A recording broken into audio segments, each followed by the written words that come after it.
Sœurs et frères dans le Christ, paix, joie, grâce, amour à chacun, à chacune de vous, de la part de Dieu notre Père, et au nom de notre Seigneur Jésus-Christ. Aujourd'hui, samedi de la 3e semaine du temps de Pâques. Nous prions d'habitude pour beaucoup de choses dans notre vie, pour beaucoup de circonstances de ce que nous vivons.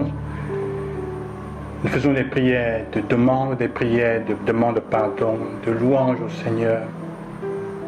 Dans les prières de demande que nous faisons, d'imploration à Dieu, je pense que je me demande parfois si nous prions pour demander au Seigneur la grâce que nous continuions à avoir la foi, de conserver, de renforcer notre foi. Ce n'est pas évident, mais parfois nous ne le faisons pas. On donne pour escompter que la foi est là et elle est forte. Mais l'évangile de ces jours, les évangiles de ces jours, déjà nous font comprendre que Jésus disait avant-hier, personne ne peut venir à moi si le Père ne l'appelle, c'est par attraction. Personne ne peut venir dire aujourd'hui si le Père ne lui donne de venir à moi. Il fait comprendre comment la foi est d'abord un don, c'est vrai, mais comment il est difficile de l'atteindre, de la conserver. Donc il faut vraiment demander la grâce au Seigneur de l'atteindre, d'être fort. Dans la vie spirituelle, sœurs et frères, il y a les hauts et les bas. Il y a des moments où nous sommes au pic, on est très fort. Il y a des moments où on est dans ce qu'on appelle une paresse spirituelle que tu ne peux pas imaginer. Parfois, ceux qui la vivent pensent que se sentent coupables. Ont l'impression qu'ils sont mauvais chrétiens. Les jours où tu ne veux pas prier, tu n'arrives pas à prier, ton corps pèse, comme on dit chez nous. Tu ne sens pas l'envie de prier. Même pas d'aller à la messe. Rien du tout, ça arrive à tout le monde, même à nous prêtres. Il y a deux choses. Souvent, ce sont des opportunités de lutte spirituelle.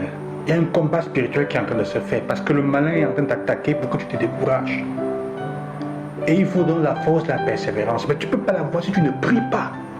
C'est aussi paradoxalement le moment de redoubler de prière, d'effort dans la prière. Et c'est dur, c'est difficile. Ça ne vient pas automatiquement. Donc, c'est pour ça que Jésus, dans l'évangile aujourd'hui, fait comprendre cela. Ce n'est pas évident.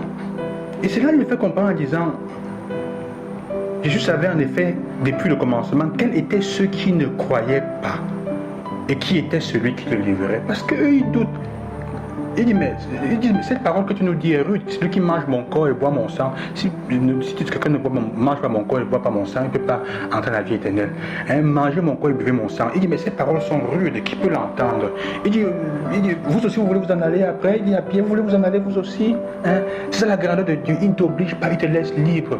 Vous comprenez donc, avec la parole de Jésus, il savait ceux qui, en effet, depuis le commencement, qui étaient ceux qui ne croyaient pas. Et qui serait celui qui allait le livrer? Le fait de ne pas croire, de ne pas avoir la foi fait que tôt ou tard on livre, on renie Dieu. Livrer Jésus ne peut pas toujours dire faire quelque chose de mal dans la foi. Ça veut dire aussi renoncer à tous les engagements de bien qu'on a pris dans le quotidien. Renoncer à l'humanité bonne qui est en nous. Renoncer à la possibilité d'aimer sans attendre de retour et sans intérêt que nous avons. Ça c'est régner et ça c'est trahir Dieu. Ça c'est le livrer. Tout ce qu'on a accepté comme chrétien, c'est aller contre ça. Et dans ces moments où notre foi est fragile, où nous sentons la difficulté à prier, tu n'as même pas l'envie, même penser à Dieu, tu sens, il n'y a pas le goût, comme on dit. C'est le moment où vraiment on est porté à faire tout le contraire de ce à quoi nous sommes engagés. Et ça veut dire se régner soi-même, régner ses propres idéaux, régner ce en quoi on croit, ce qu'on a bâti sa vie parfois, ses amitiés, son temps, ce qu'il y a de bien. Jésus met en garde contre cela. Donc il dit à Pierre après, voulez-vous vous en aller vous aussi? La foi est un lieu de liberté. Et il dit, personne ne peut venir à moi si cela ne lui est pas donné par le Père. Il est important que nous demandions à Dieu la grâce de conserver et de grandir dans la foi. Que notre foi continue à être forte. Ça ne veut pas dire qu'on ne va pas tomber, mais ça veut dire qu'on continue à persévérer. Que même quand il y a des jours où tu ne sens pas l'envie de prier, d'aller à la messe, de communier, de faire le bien, d'aimer l'autre parce que tu as l'impression d'être fatigué, que tu dises au Seigneur, aide-moi à retourner, à ne pas perdre le goût pour l'amour et de la prière. Aide-moi sans se sentir coupable, sans penser que le Seigneur va t'abandonner. Vous voyez, laisse la liberté à Pierre. Vous voulez vous en aller vous aussi, vous êtes libre, il ne t'oblige pas. Saint Thomas disait, si tu crois en Dieu et qu'en conscience tu es contraire à ça, ça veut dire que tu es dans le péché, tu n'es pas au bon endroit. Évidemment, il faut la conscience éclairée. Jésus laisse la liberté. Dieu appelle tout le monde, il l'offre à tous. Mais il faut avoir le courage aussi de nous tourner vers lui et de dire, Seigneur, augmente ma foi. Augmente en moi la foi. Soutiens-moi davantage. Fais-moi grandir. Évidemment, pour ça, nous avons besoin aussi des signes. Comme c'est dans la première lecture, hein, Pierre qui fait des signes, qui fait les mêmes signes que Jésus a fait, qui guérit les malades et qui ressuscite Tabitha. Dorcas, gazelle, comment son nom signifie. Mais il est important que nous comprenions que dans la grande liberté que Dieu nous donne, c'est pour que nous puissions nous-mêmes demander la grâce d'adhérer. Il donne la foi. Nous sommes appelés, nous sommes attirés. Mais il faut que tu aies le courage de t'accrocher.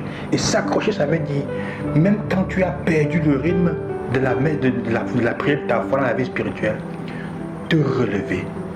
Quand tu ne sens pas le goût de la vie spirituelle, quand la foi n'est pas là, ça veut dire que tu es attaqué spirituellement par le mauvais. C'est le moment de se tourner, de s'accrocher à Dieu de toutes ses forces. Il savait ceux qui... il savait en effet depuis le commencement qui étaient ceux qui ne le croyaient pas et qui était celui qui le livrerait. Si nous ne croyons pas en Dieu, si notre foi n'est pas forte et ancrée et n'est liée qu'aux intérêts que nous avons, tôt ou tard, quand il se tait, il nous regarde, on va s'enfuir et on va régner tout ce sur quoi on avait construit notre vie de bien en positif et le régner. Sœurs et frères, je vous prie pour vous, je vous souhaite de persévérer et de prier pour que le Seigneur augmente votre foi. Apprenons à prier pour ça le combat, pour que Dieu garde notre foi. Priez avec moi aujourd'hui, Seigneur, protège ma foi. Seigneur, donne-moi la grâce de la persévérance dans la foi, de croire en toi, de ne pas perdre la foi. Je vous bénis au nom du ressuscité. À demain, loué soit Jésus-Christ.